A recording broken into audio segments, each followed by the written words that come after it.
There's a lot of pressure to wear the right clothes for every situation. But the clothes don't make the man. With Mack Weldon, you can build a wardrobe that looks polished in any setting and tells the world that you stay you wherever you go. Go to MackWeldon.com and get 25% off your first order of $125 or more with promo code MACK25. That's MackWeldon.com, promo code MACK25.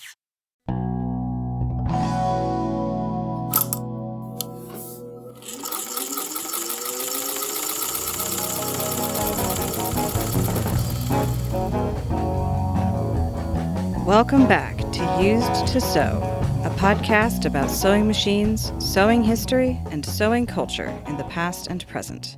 I am your producer and co-host Aradia, daughter of your main host, T.R. Kelly, who is here today to talk to you about electricity again.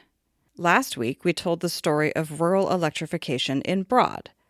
This week is how that process affected sewing machines specifically. We even get into some family history of what living through this was actually like. This episode's purpose is to tell the story of the Singer 101, a machine that was engineered perfectly, but in the wrong time and place. We start with our own family, who were not at the cutting edge of electrification, and who work as a case study for why the luxury item of the 101 would never take off with the average consumer, even before World War I took over the manufacturing demands of multiple nations. Once the industry recovered from the war effort, the gadgetification of sewing machines was underway, and elegant craftsmanship from a bygone era was no longer a valuable feature. But despite the awkward timing, the Singer 101 is a vital part of understanding the overall history of sewing machines. So, let's get into it. Okay, our first two-parter. Yeah, this is part 2. We're talking about electricity. Electricity. Well, there's a song and it goes, electricity.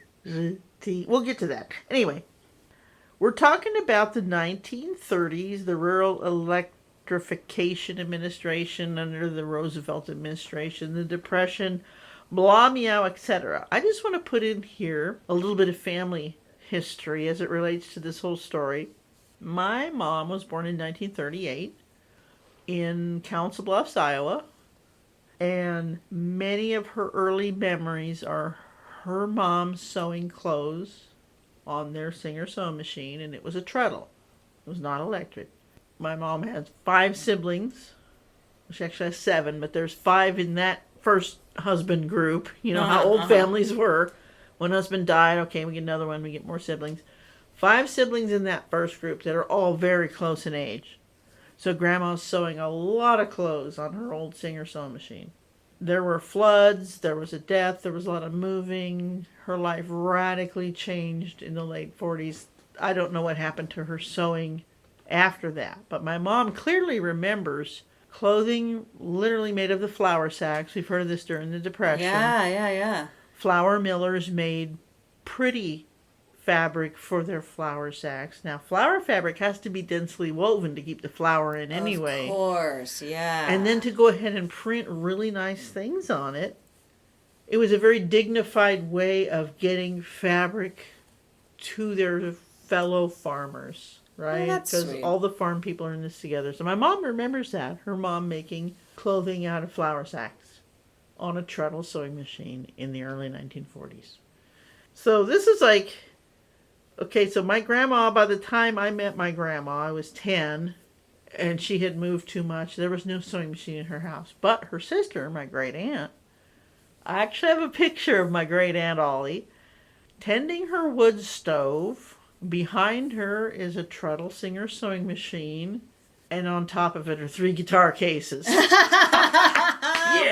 That's my Aunt Ollie. That is a genetic test better than DNA right there. Oh, and you know what? She also had a really cool gap between her front teeth. It's a little bit on the salty side. Yeah, I think Aunt Ollie was pretty closeted. She was like the original Indigo girl back then. Sure. But anyway, that picture of her, I gotta find that and maybe put it up on our site of her tending the wood stove with the sewing machine And it was like 2 guitars and a banjo case, actually. Of course. This is a house I spent a lot of time in between age 10 and 16, 10 and 15. I still remember the smell of it. They actually built the basement. We're talking Iowa here. Tornadoes.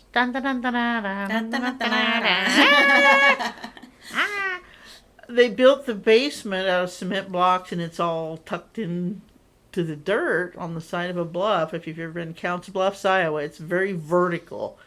People build their houses tucked into the bluff because of storms, right?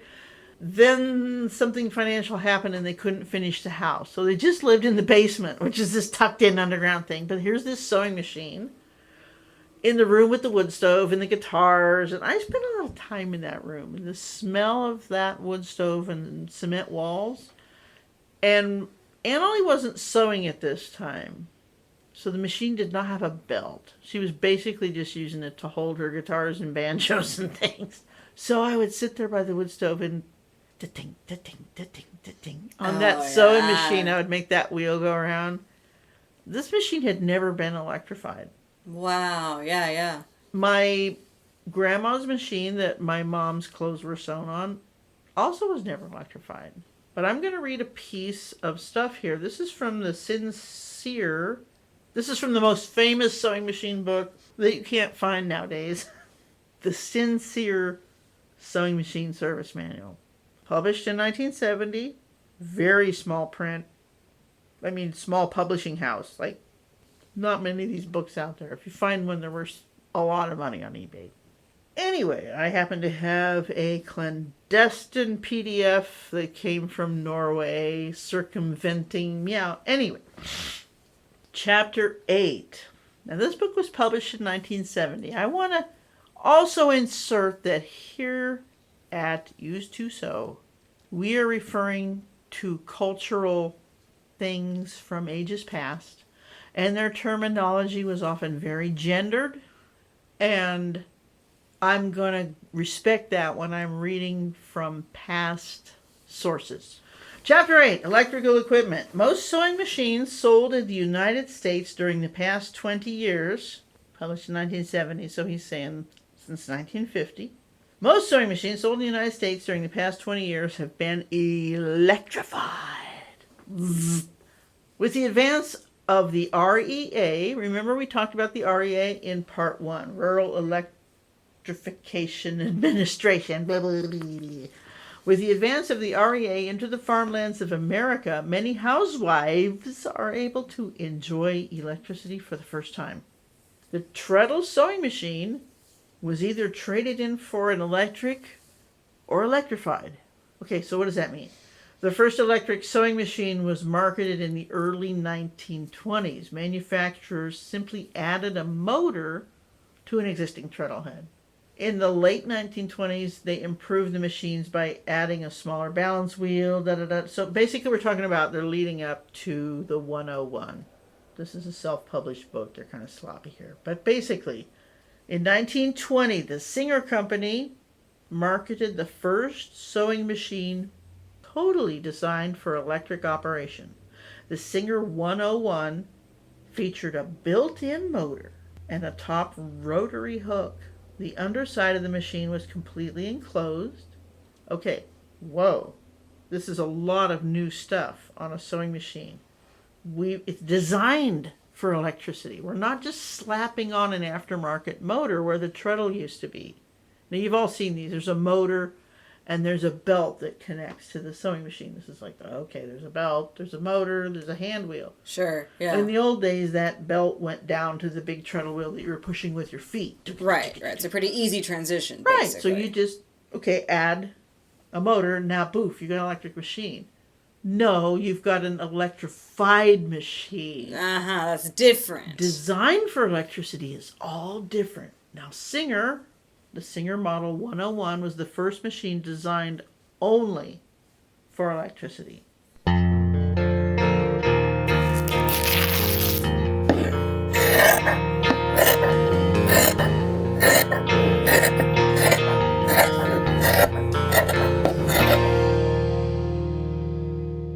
going to go refer to another piece of information here. somebody who's as much of a nerd as we are about sewing machines, this website is pungolivingHome.com. That's Pungo livinghome.com. 101, the Singer 101. Okay, design for electricity. This introduction is a little long, but there are many folks that have never heard of the Model 101. First manufactured in 1920. Wow. 101 was produced until 1937. Okay, what happened in 1937? The 201 came along. Everybody's heard about the 201. Actually, they overlapped just a little bit as they started retooling. The 201 is like the mythic best sewing machine Singer ever made. It could never have existed without the 101. There had to be a beta. So the 101 straight stitch, so the 201 could back stitch, like... No, the electricity, the thing was designed for electricity. This means no external motor, no belt. This is the design difference. Whenever he says, oh, what's this sewing machine? The first thing I look at, if it's an old Singer, does it have a belt? Or does it have what's called a potted or pod motor? The Model 101 never really caught on with the market. The Model 101 failed to gain widespread popularity, and this was largely due to its innovations and to Singer's failure to recognize what the average sewing machine customer was looking for. The designers got ahead of what the customers, right? We've got the farm wife. Okay, this machine's designed for electricity. If you look at a 101, what you'll notice about it is there's no visible motor, there's no belt, and the hand wheel is tiny. So it's like unnerving and unfamiliar? The design is very strange. You're used to looking at this sewing machine, and if you look at an old sewing machine, you see that big old spoked hand wheel, right? Yeah. That's like part of it. If you draw, I'm going to draw an old-fashioned sewing machine. It's got that big spokey hand wheel, the curvy black body. The 101 hand wheel is tiny, maybe 3 inches across, where the other ones were 6 or 7. Mm-hmm. There's no spokes. It's solid. That's never been done. Never been done. Okay, yeah. So it's weird. People don't know why it looks so different. It looks modern. Which is, in Singer's mind, a good thing, and in the consumer's mind is maybe a bit too fast. Which consumer? Right, the rural, conservative, slow-moving consumer. Now we get to the part where Singer's failure to recognize what the average customer was looking for in a sewing machine, right? Keep in mind, in 1930, sewing machines were in high demand and considered a major purchase. Considering its price point, the expensive Model 101 was introduced into an already fiercely competitive market. Regardless of its innovations, the failure of the Model 101 to sell in larger numbers or gain wider acceptance is in no way attributed to the quality, capability, or any other mechanical or design fault. It is a very excellent machine. But not everybody had electricity. And even of the people that did have electricity, this was expensive stuff. This was the Tesla of sewing machines. Maybe that's a bad comparison, but they did not have a Steve Jobs anticipating what people wanted to have in their houses. Yeah. Between 1920 and 1937, when this machine was made, the consumer cost of the Model 101 was between $140 and $170, compared with the average income of the U.S. being at that time $3,300. Ooh, yeah. This machine was very expensive, and at that price point, it was more than twice the cost of any other Singer model offered at the time. Yeah, that's a bad marketing move. I don't know marketing, but that's a bad move. Add to this that Singer's competitors offered very high-quality machines at less cost. They weren't designed specifically for electricity. But it's easy to see that the 101, this is the kicker. The 101 would always be a luxury purchase in a time that luxury could not be afforded. Wrong place, wrong time. Exactly. Beautifully engineered, aimed at top tier. When you look at the design of this machine, it's very slender. The light is built in. The motor is this just little circular thing at the back. You don't see a motor. You don't smell a motor. There's no sparks. There's no... It's art. Art Deco. It's like... Yeah, you're selling me on this. I want one. Oh, I have one. I just bought one last month from Mike. It needs some work. But I do have one, and I cannot wait. That's why I've been waiting to do this episode, because I'm just gushing on this machine right now. Okay, here now. Okay, so it was expensive. And it was expensive. It was expensive. Another disadvantage of the 101 was the lack of electricity in the average American household. Again, we're talking 1920. The rural electrification didn't happen until the middle 1930s. This thing came out before that quite a bit. So there's no way this could even have gone to the country. It's strictly a city machine. Because it's so expensive, it's a city machine bought to put in the parlor and impress your husbands, wives, your social circle that comes over for tea. Oh, I've got the 101, the new all electric. And there it is in the parlor. It's not a treadle. You can see it's electric. And she has electric lights and an electric iron and maybe even a toaster. A really modern woman. So the 101 was sold to rich women to impress other rich women and to do a little sewing. But by the time it was at the end of its design lifespan, 1937 is when the housewives were just starting to get electricity in the home. So the 101 missed the farm. I wonder how much that failure of the 101 helped factor into the argument for the REA. Being like, look, we've got products flopping because they're anticipating we've done more to make a grid. I think it was more like they were making a niche product. The engineers were wanking it. They were just like over-engineering. They didn't talk to their customers. No, and they had a lot of great competition at the time. The Davis Sewing Machine Company, White, Weed, Wilcox and Gibbs. I mean, there were just so many good manufacturers. Stinger hadn't knocked them all out of line yet. Gotcha. But they were the first one to build the all-electric, designed only for electricity. So I said here, another advantage of the 101 was the lack of the electricity in the average American household. In the 20s and 30s, electricity in the homes was pretty much confined to large cities. Smaller cities and towns had limited access to electricity, and rural areas even less. This was a problem for the 101 because it was the first Singer machine that depended on the use of an electric motor.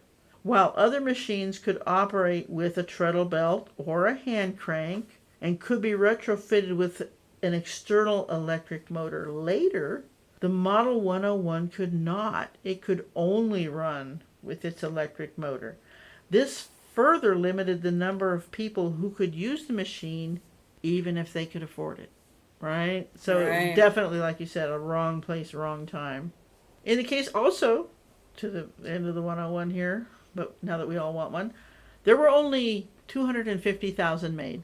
Wow. When you're talking about rare bird singers, this is, if you're a collector, do you have a 101? Is it in operating condition?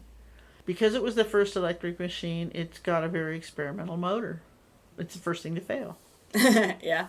Also, it's very unusual lubrication system, which I want to talk about right here. In the case of the 101, back to the article from PringoLivingHome.com, in the case of the 101, some of its innovation didn't turn out quite as well as Singer expected. Aside from its absolute reliance on electricity, one notable innovation of the 101 was a wick-style lubrication system to keep the sewing mechanisms under the bed lubricated. Okay, now that it's electric, it can go really fast. You can't depend on Mrs. Customer to put the right amount of oil in at the right? Oh, we're going to fix that. With one point of oiling instead of many, this is a great idea borrowed from industrial sewing machines and was intended to simplify maintenance. The wick system sits in a pan, soaked with oil, through a single hole in the top. And I've looked at the instruction manual. You put 12 drops of oil in this hole. And then there's this spidery wick system. There's like 8 little spider legs sticking out, and they each go to a different moving part. And so the oil goes into one part and goes out. And it just keeps going. And then there's a picture of it on here. While good in theory, again, the engineers were so enamored of this lovely thing they'd invented, it didn't do so well in practice. Why? The Model 101 is a full-size machine intended for use in a cabinet. Like most full-size sewing machines, especially those kept in a parlor just to impress your friends, right? It's not always up. It's folded down into a beautiful end table. When not in use, the machine is folded down. However, in doing so, all the oil drains out of the little pan. No! Oops. Singer's later editions of this machine enclosed an oil pan on the underside. Not all machines were fitted with it. This person goes on to gush about the machine. I just wanted to talk about the electric part, though. It was one of those things that, did you need an electric sewing machine? Well, no. Sewing machines had been around for 50, 60, 70 years, and they were operated by foot and hand crank just fine.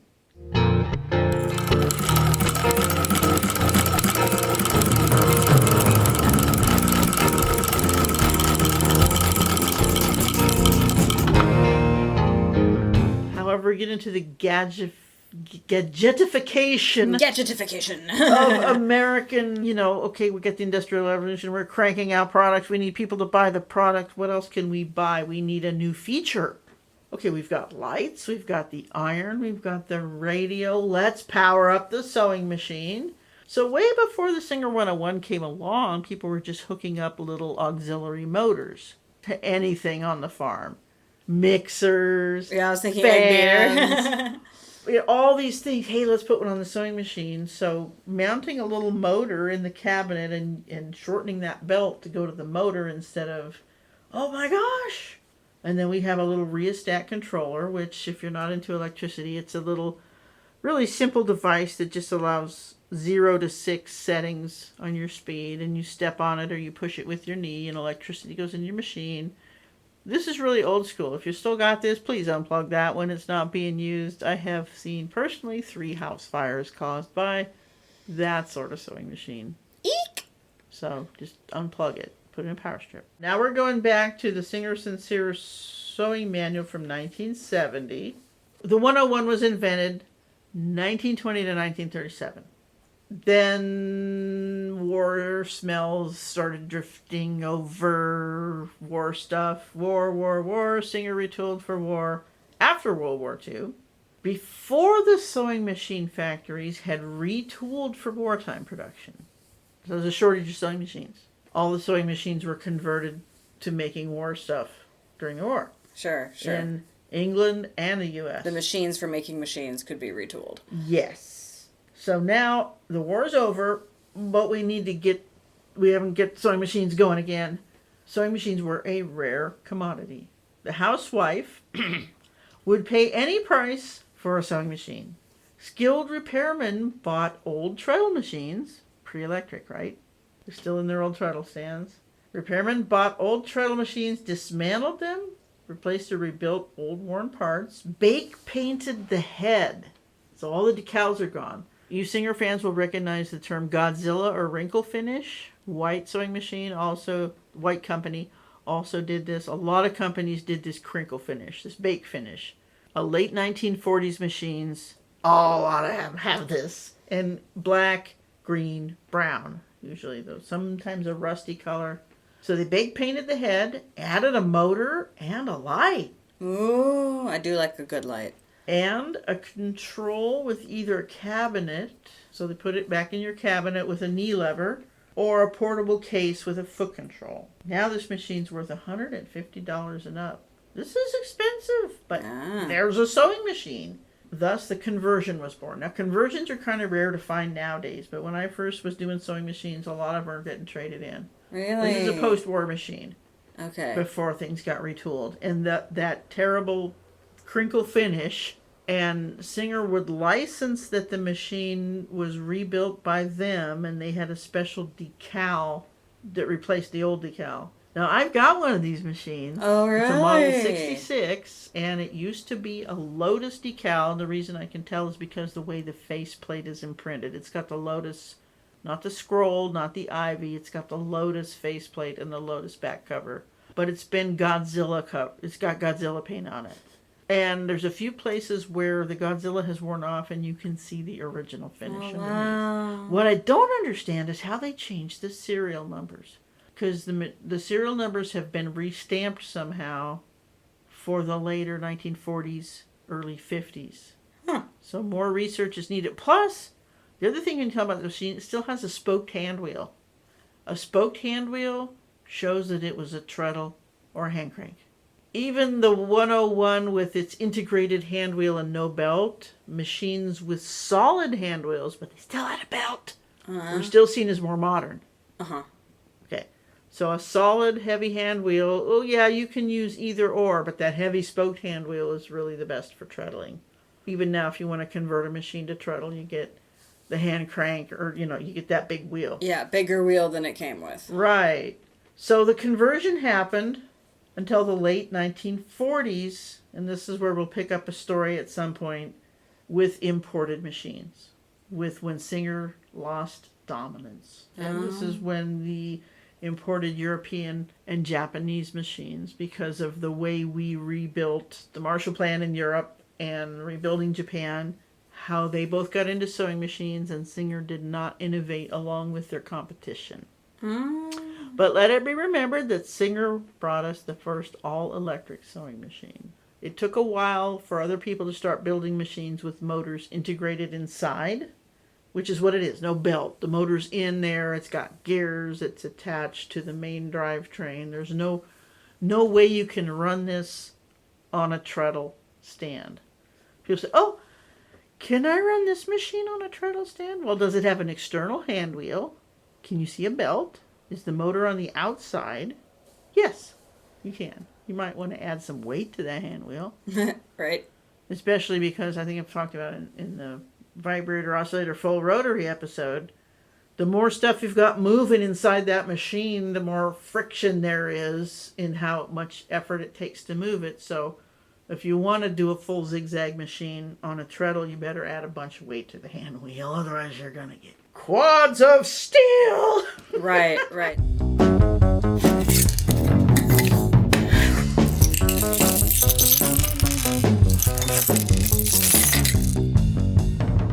So in my sewing room, I've got the Singer 1591. That one could easily be made to do treadle. No, it could not. No. But the Kenmore, okay, I was going to contrast it to the Kenmore, but no, the 1591 no, is the 1591. like The definition of not. The Okay. 1591 is one of the grandkids of the 101. Okay. If you look at your 1591 on the back, there is a pod motor. It's a little oblong. It's not round, but there's that oblong pod on the back. Okay, yeah. There's no belt. Yeah, no, but it's black and has that profile. Surely that means it can be made into a treadle. Well, a lot of people think that. Okay. The version of the 1591 that was for treadle was called the 15-88. Okay. Same mechanism, but there's no built-on motor. It has a big honking hand wheel. Okay. But yours, like the 101, has a pod motor, which has a gear drive, rack and pinion steering. It's got gears in there that convert that motor action right to the main shaft, and there's nothing to slip. There's no belt, there's no pulley, it's just gear drive. So after the 101 came the 201, and then the 1591, which was sort of a little brother of it, because it had the old-fashioned 15 mechanism, but the new modern gear drive electric motor. Woo! So that's what you've got. Okay, gotcha. And the Kenmore would be similarly disinclined to get converted. The Kenmore is kind of bizarre. It's got a motor inside, but it's not direct drive. Really? It's got cleated belts that reach from the motor up to the drive shaft and run on nylon gears. Because Because it is from that much later. It's from that much later that there's a lot of pot metal and nylon in there. And it's also, that's the thing between belt drive, like complete gears, like the featherweight. Okay, well, there's all these gears inside, but it's still a belt drive machine. The 201, the 1591, the 101, the complete gear drive. There's nothing that can slip. There is treadle versions of all those. The 201's thing. No, there's not a treadle version of the 101. Again, back to the 101. It's a complete odd bird, only $250,000 ever made. I happen to be in possession of one right now. It's not complete. The light mechanism's gone. The motor needs to be reinstalled. It doesn't have a slide plate. But everybody needs a silly project, right? All right, well, that's enough about electricity and early sewing machines. We'll probably talk about that more later when we talk about rewiring sewing machines and how they can be dangerous if you don't know what you're looking at, specifically electrically dangerous, because we do want you to buy vintage sewing machines, but we do want you to be safe about it, tell you what to look for and how to fix any problems that you might find. However, due diligence, meow blah, it's not my fault if you blow yourself up. Brought to you by your local electric lineman. When your power goes off and it comes back on, make sure you give those guys a big honk and wave. They're working for you. Stay threaded! Electricity! And thus concludes our first two-part episode, consisting mostly of a selection of readings about the history of electricity intersecting with the history of sewing machines.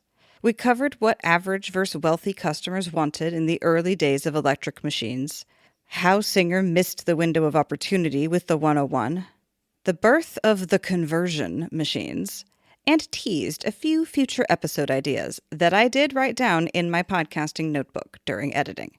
You even got to hear about my sewing machines in a bit more detail. I was very interested in this episode to learn about how World War II affected the world of sewing machines.